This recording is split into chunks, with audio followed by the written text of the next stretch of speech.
My ex's parents say I'm a bad father for not supporting my kids' half-siblings. I am a 30-year-old father to a 12-year-old daughter and an 11-year-old son from a previous relationship. My ex-wife and I share 50-50 custody, but our relationship is strained. We communicate only when necessary and through a co-parenting app to avoid conflict in front of our children. Our custody exchanges are brief and happen at a neutral location. My ex has since had 4 more children with 2 other men, a 9-year-old son, and 3 younger children with her current husband. I have never provided for these half-siblings, and my children have never asked me to. I focus on providing a comfortable and stable life for my 2 kids, often buying them higher quality clothing and school supplies than their mother can afford. A year ago, she asked me to buy extra supplies for her to distribute among all her school-aged children, but I declined, stating that her other children were her and her husband's responsibility. The situation has become more complicated because of my ex's parents. They have stayed in touch with me over the years and have tried to involve me in their daughter's life, even suggesting I should have adopted her 9-year-old son when he was born because his biological father was not in the picture. I have always maintained a boundary, asking them not to share details about my ex's household unless it directly concerned my children. Recently, my ex's parents have started a campaign to convince me to provide for their other grandchildren, especially the 9-year-old, who they say is not fully accepted by my ex's husband. They argue that it is my moral duty as the father of his half-siblings, and that it would teach my children good values. They even involved my kids, asking them to persuade me, but my children refused. My ex's parents were shocked by this, claiming I have taught my children to be selfish by providing them with a better life than their siblings. At a recent family event, they told me they were disappointed in me, believing I was letting innocent children suffer because of my unresolved issues with their mother. This entire situation is frustrating. I believe my responsibility is to the 2 children I brought into this world, and I have always strived to give them a good life. I did not have more children than I could support. While I feel for the 9-year-old boy, I do not believe it is my place to step in the sterile, fluorescent lights of the library parking lot hummed, casting long, distorted shadows as my daughter, Maya, and my son, Leo, climbed out of my car. It was 6:00 p.m. on a Sunday, the designated hour that marked the end of my week and the beginning of theirs with their mother. I watched them, my heart performing its familiar weekly pang, a dull ache of love and loss. Maya, at 12, was already showing the graceful poise that reminded me so much of my own mother, her long brown hair tied back in a neat ponytail. Leo, a year younger, was a bundle of contained energy, his backpack slung over one shoulder, his mind likely still on the video game we had been playing just an hour before. Their mother's minivan pulled into the spot opposite ours. For a moment, the world seemed to hold its breath. This was the careful choreography of our lives, a dance we performed twice a week with practiced precision. My ex, Sarah, and I existed in a state of cold civility, a fragile truce maintained for the sake of the 2 wonderful children we had created together. Our breakup had been a storm, tearing through the foundations of our lives and leaving behind a landscape of resentment and hurt. We hated each other, a truth as solid and unmovable as a mountain, but we loved our children more. So we built walls of silence and communicated through a court-mandated co-parenting app, our messages concise and devoid of emotion, like business transactions. "Got your homework, May?" I asked, my voice a little louder than necessary in the quiet lot. She patted her backpack.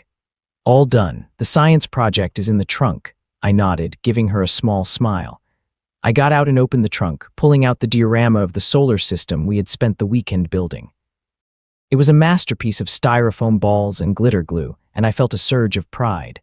Leo grabbed his soccer bag. They walked the few feet to their mother's car, the space between our vehicles feeling like a vast, unbridgeable chasm. Sarah got out, her face a neutral mask. She never looked at me, her eyes fixed solely on Maya and Leo. "Hi, sweeties," she said, her voice soft. "Did you have a good week with your dad?" "It was fun," Leo mumbled, already climbing into the back of the minivan. Maya gave me one last wave before following him. I saw the silhouettes of her other children in the car's windows, a a 6-year-old girl, a 4-year-old girl, and a 2-year-old boy, the children she had with her husband. There was another, a 9-year-old boy from a man who had come and gone between our divorce and her new marriage. 4 other lives, 4 half-siblings to my own who were complete strangers to me. I had never met them, never spoken to them, never even been formally introduced. They were part of a world I had no access to, and if I was being honest with myself, no desire to enter. Sarah took the diorama from me, our fingers brushing for a fraction of a second. It was like a small electric shock, a reminder of a time when a simple touch could mean everything. Now, it meant nothing. We were 2 separate planets, orbiting the same suns but never aligning. Without a word, she placed the project in her trunk and closed it. The doors of the minivan shut, and just like that, they were gone. I stood alone in the parking lot, the hum of the lights suddenly feeling louder, more oppressive. Driving home, my mind drifted to my ex-in-laws, Martha and George. They were the one remaining bridge to my old life, a connection I had been reluctant to sever completely. They were good grandparents to Maya and Leo, and for that I was grateful.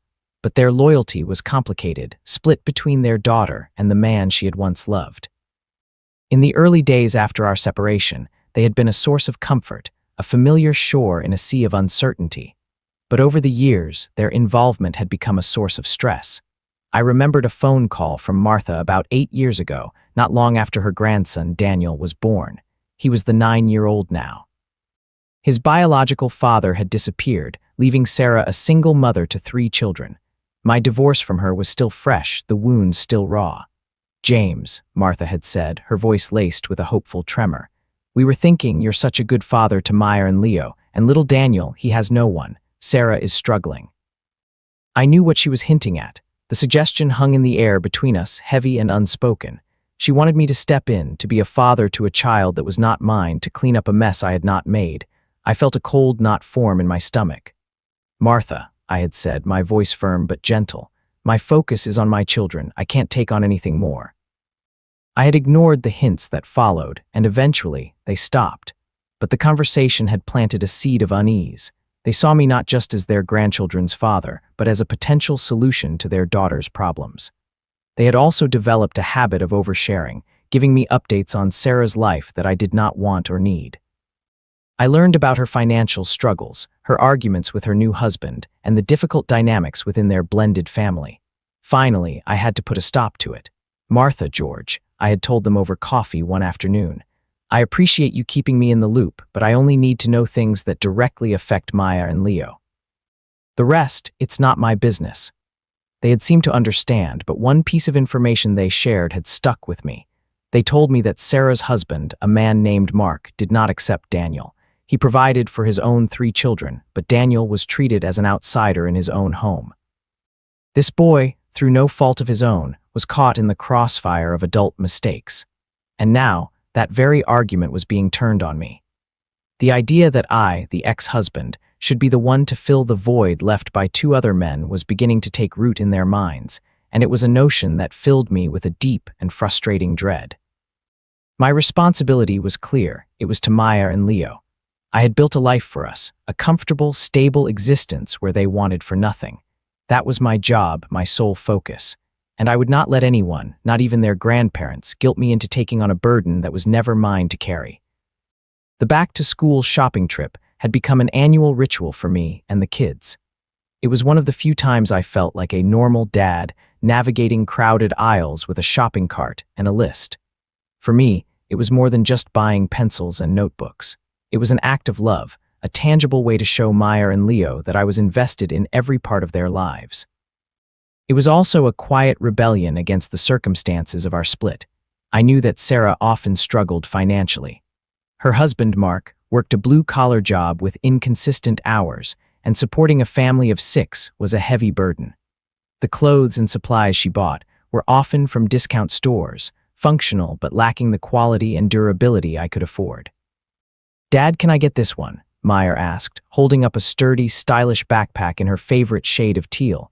It was more expensive than the generic ones, but I knew it would last the entire school year and then some.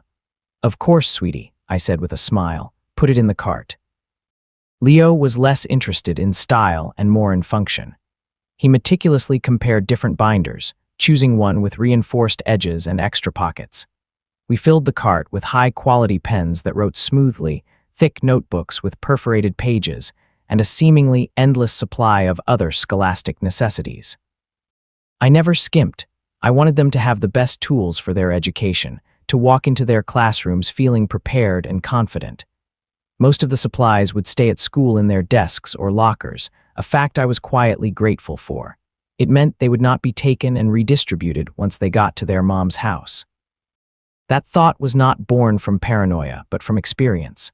About a year ago, Sarah had called me, a rare occurrence that immediately set my teeth on edge. We were supposed to use the app, and a direct call usually meant an emergency. "James," she had said, her voice hesitant. "I know we're not supposed to call, but this is easier than typing. Is everything okay? Are the kids all right?" I asked, my heart rate quickening. "Yes, they're fine," she assured me quickly.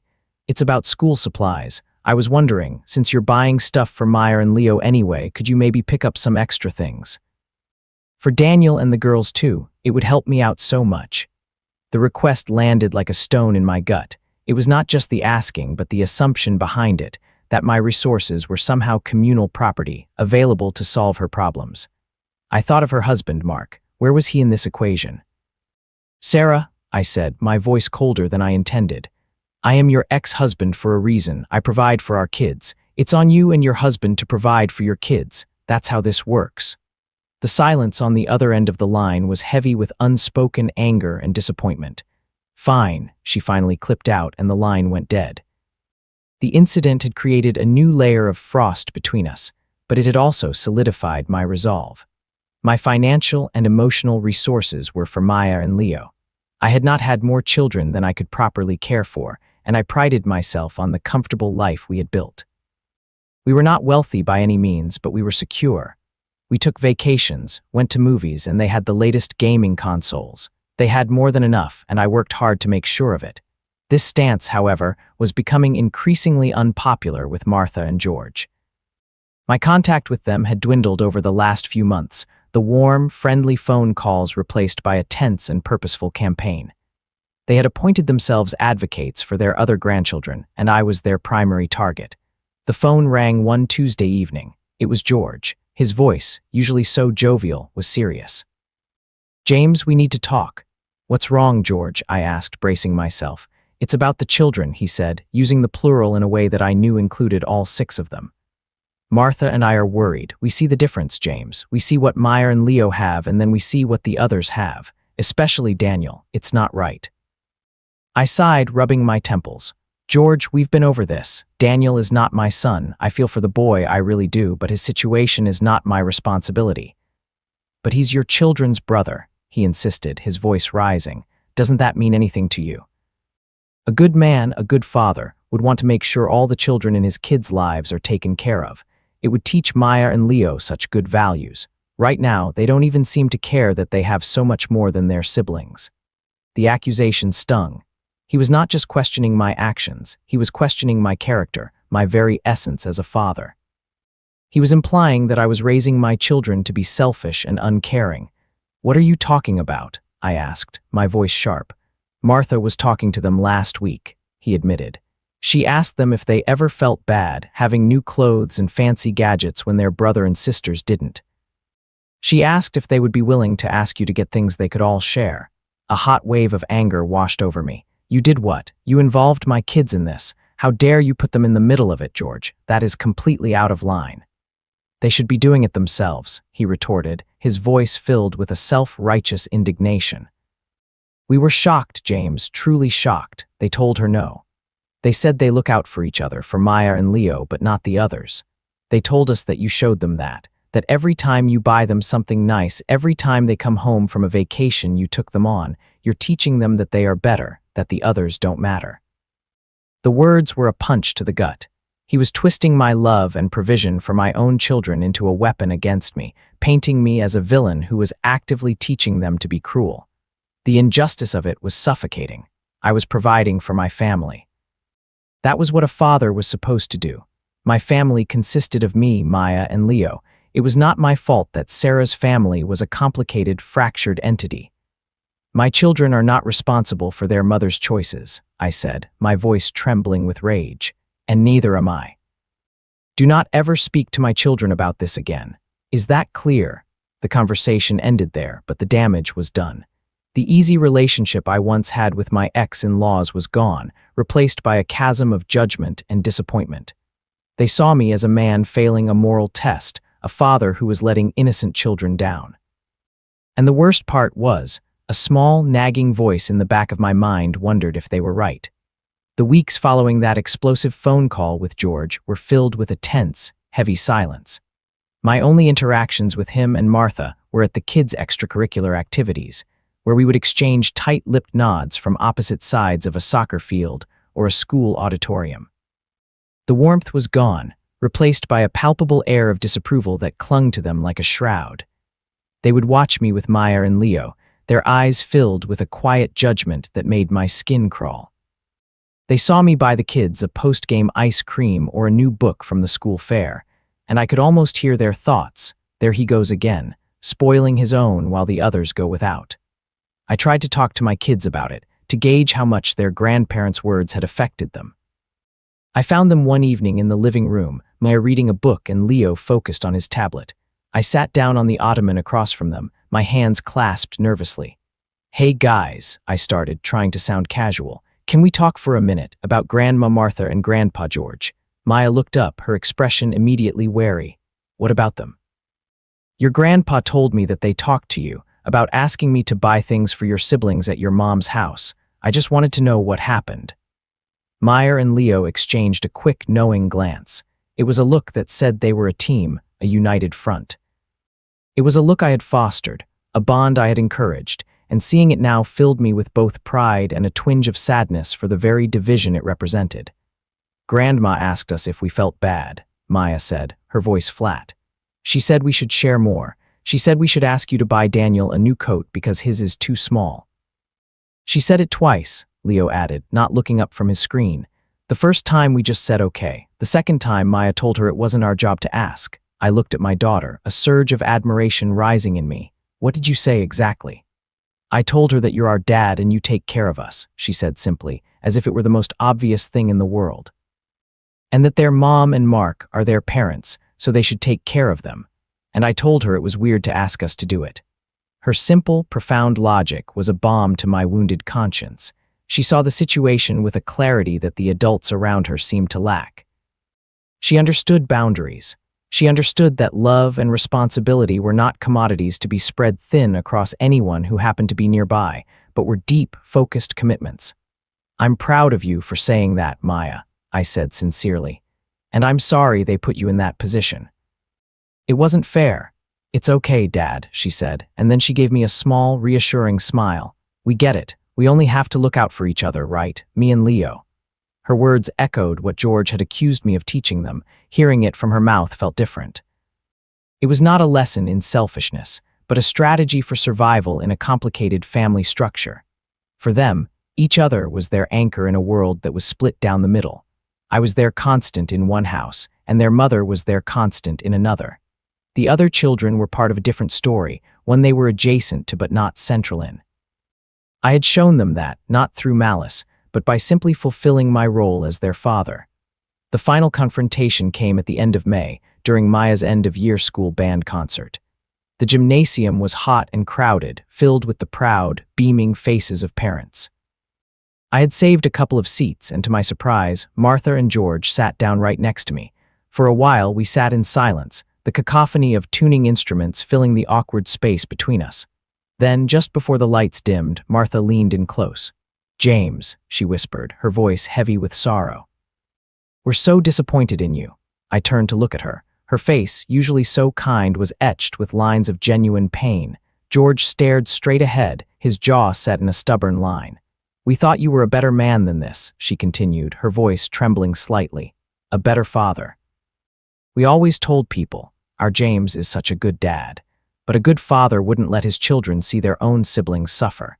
You're letting innocent kids pay the price for whatever happened between you and Sarah. You're teaching Maya and Leo that it's okay to be selfish, to ignore the needs of their own family." The phrase, "their own family," was the part that grated the most.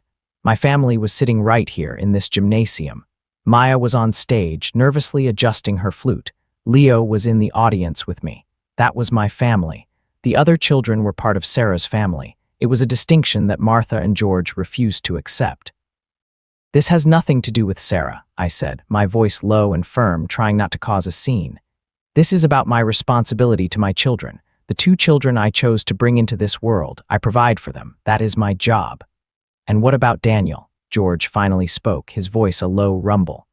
"That boy looks up to your son. He sees Leo with his new sneakers and his video games. He knows his own stepfather barely looks at him. And you, the one man who could show him some kindness, some stability, you turn your back on him. Because of what? Pride? Spite?" The lights went down, and the conductor walked onto the stage, saving me from having to answer. But their words echoed in my head throughout the entire concert. I watched Maya play her solo, her small face a picture of concentration, and my heart swelled with love. But it was a love now tinged with guilt. Was I being selfish? Was I letting a little boy down? The whole situation felt like a trap. If I gave in, where would it end? Would I be expected to pay for summer camp for 4 extra children, contribute to their college funds? I had not signed up for that. I had created a life based on a family of 3. Expanding that responsibility felt like a betrayal of the careful planning and hard work I had put in to ensure my own children would be secure. And yet, the image of Daniel, a 9-year-old boy feeling like an outsider in his own home, haunted me. He was the true victim in all of this, a casualty of the choices made by the adults around him. He was my children's brother. That was a fact. But did that biological connection create a moral obligation for me? I found the whole thing deeply frustrating, a tangled knot of emotion and responsibility that I could not seem to unravel. I felt like I was being judged for doing exactly what a father is supposed to do, provide for his kids. The drive home from the concert was quiet. The weight of Martha and George's words pressed down on me, filling the car with a heavy silence. Leo had fallen asleep in the passenger seat, his head resting against the cool glass of the window.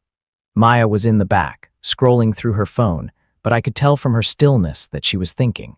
She had seen the tense exchange with her grandparents, and she was perceptive enough to know it was about the same old, tired subject. When we got home, I tucked Leo into bed and then found Maya in the kitchen, pouring herself a glass of water. "You okay, Dad?" she asked, her young face full of concern. I leaned against the counter and let out a long, weary sigh. "I don't know, sweetie. Your grandparents, they can be a lot." "They're wrong," she said with a certainty that took me by surprise. "It's not your job to buy Daniel stuff, it's his mom's job. It's complicated, May, he's your brother." She shrugged, taking a sip of water. "He's my half-brother, it's different. I see him on Sundays when you drop us off. Sometimes we play a game or watch a movie, but he's not like Leo. He doesn't live with me, not really. He lives with them." He lives with them. It was such a simple statement, but it cut to the heart of the matter. Daniel belonged to another household, another family unit with its own set of parents and its own rules. My daughter, at 12 years old, understood this fundamental truth better than her grandparents did. She was not being cruel or selfish, she was being realistic. She was navigating the complex map of her family life with the tools I had given her, a strong sense of her primary family unit and a clear understanding of where its boundaries lay. Her words gave me a sense of clarity, but the frustration remained. I felt trapped between my principles and the emotional blackmail being levied against me. I had 2 children, and I was a damn good father to them. I worked a demanding job in logistics, putting in long hours to make sure their needs were not just met, but that their lives were filled with opportunities and joy. I had not had 4 more children with 2 different partners. I had not created a situation where one child was left feeling unloved and unsupported by a step-parent. Those were Sarah's choices, and the consequences, however unfortunate, were hers to manage. I thought about my own life. I lived in a modest 3-bedroom house in a quiet suburb. One room was mine, one was Maya's, and one was Leo's. It was our space, our sanctuary. The idea of my resources, my time, my money, my emotional energy, being siphoned off to support another household felt like an invasion. It felt like I was being asked to pay for someone else's mistakes. And yet, the face of a little boy I had never met lingered in my mind, a 9-year-old. Old enough to understand rejection, to feel the sting of being treated differently. old enough to see his half-siblings come home with new shoes while his own were worn and tight. It was not his fault. He was the innocent in all of this. George's words came back to me. You're letting innocent kids suffer because of your ex's actions. Was that what I was doing? Was my refusal to help a form of punishment directed at Sarah, with her son as collateral damage? I hated that the question even had to be asked. I hated that Sarah's parents had made me the focal point of their family's dysfunction. Why were they not confronting Mark, the man who was actually in the house, living under the same roof, and failing to be a father to the boy? Why was it my responsibility to step over him and fill that role? The logic was baffling. I decided to write it all down, to lay out the facts and my feelings, hoping that the act of putting it into words would bring some perspective. I sat at my computer, the screen glowing in the dark kitchen. I am a 30-year-old man. I have 2 children, a girl and a boy. I love them more than anything. I provide for them. Their mother and I are divorced. She has 4 other children. Her parents believe I should provide for her other children, especially the one whose stepfather does not accept him. They say this makes me a bad father. Seeing it typed out in black and white, it seemed so clear. My responsibility began and ended with Maya and Leo. To do more would be an act of charity, a choice, not an obligation, and being pressured and guilted into it felt wrong. It would set a precedent, opening a door that I could never close. Today it might be a coat for Daniel, but what about tomorrow? Braces for his little sister, a down payment on a car for him in a few years. My financial stability was built for 3 people, not 7. I was not a bottomless well of resources. I was just a man, a father, trying to do the right thing for the children who depended on me. The world was full of suffering, full of children who needed help. I could not save them all. I could only focus on the 2 I had promised to protect and nurture. The frustration was not just with my ex-in-laws, but with the entire messy situation. It was a reminder that the fallout from a broken marriage never truly settles. It just shifts, creating new fault lines and new tremors years later. I closed my laptop, the question still hanging in the air. Taking this stance, drawing this line in the sand to protect the life I had built for my children and myself, did that make me a bad person? I didn't feel like one. I felt like a father who was being asked to carry a burden that was never his to bear, and the weight of that unfair expectation was the most frustrating part of all.